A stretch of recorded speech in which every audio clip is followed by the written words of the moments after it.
নমস্কার, তোমরা সবাই কেমন আছো? আশা করি সবাই ভালো আছো।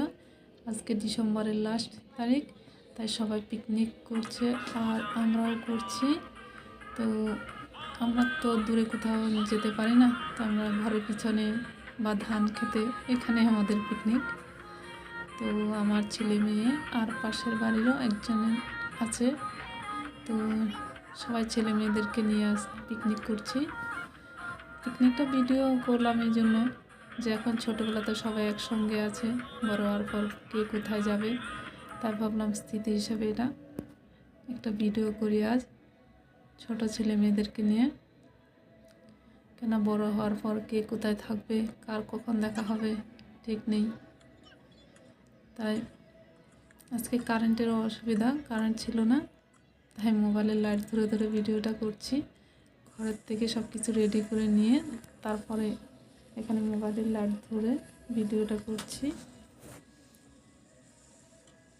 তো মাংস, রুটি আর পুরি বানাবো। ভাত তো সবসময় ঘরেই খাওয়া হয়, তো বাচ্চারা বললো যে না, আজকে আমাদের পুরি বানাবে আর রুটি, তো বানাচ্ছি। তো ওরা খেলতে খেলতে মারপিট লেগে গেল। তো এখন ছেলেটা বসে আছে আমার কোলে, মেয়েগুলো মোবাইল দেখছে। আবার একটু পর ঠিক হয়ে যাবে, সবে খেলবে। আর ভীষণ ঠান্ডাও।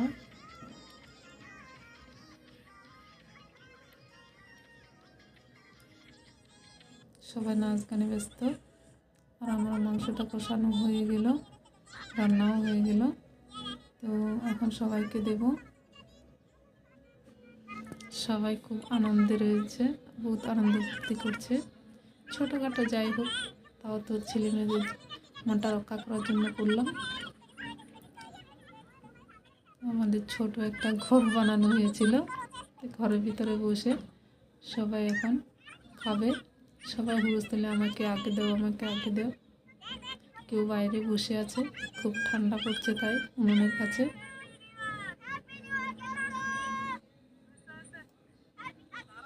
দেখো সবাই কি হুলস্থুলি করছে দেওয়ার জন্য।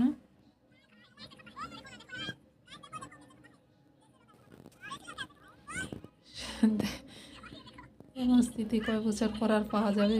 তখন তো কেউ থাকবে, কে কোথায় তারও কোনো খবর থাকবে না। তাই ভিডিওটা করে রাখছি। এখানে তো থাকলে তাও ইচ্ছে করলে কখনো দেখতে পারবে। তো আপনারা বলুন, আপনারা কোথায় পিকনিক গিয়েছেন আমাদেরকে বলবেন, আর আমাদের ছোট্ট পিকনিকটি কেমন হয়েছে বলবেন।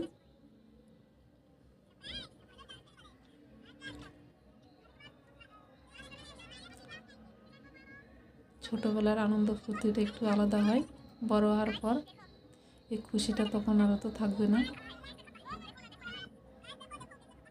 একটু মারপিট, একটু হাসি ফুর্তি দেখুন, একজন থেকে একজন নিয়ে খাচ্ছে।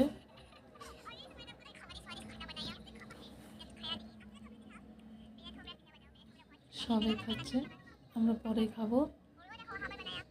যে ওখানে দূরে ঘর রয়েছে, ওখানে চার্জার লাইট জ্বলছে, আর আমাদের এখানে অন্ধকার, তাই আমরা মোবাইল নিয়ে। তবে ভিডিওটা আমরা ইউটিউবে দেওয়ার জন্য করিনি, এমনি করেছিলাম, পরবর্তীতে দিয়ে দিলাম।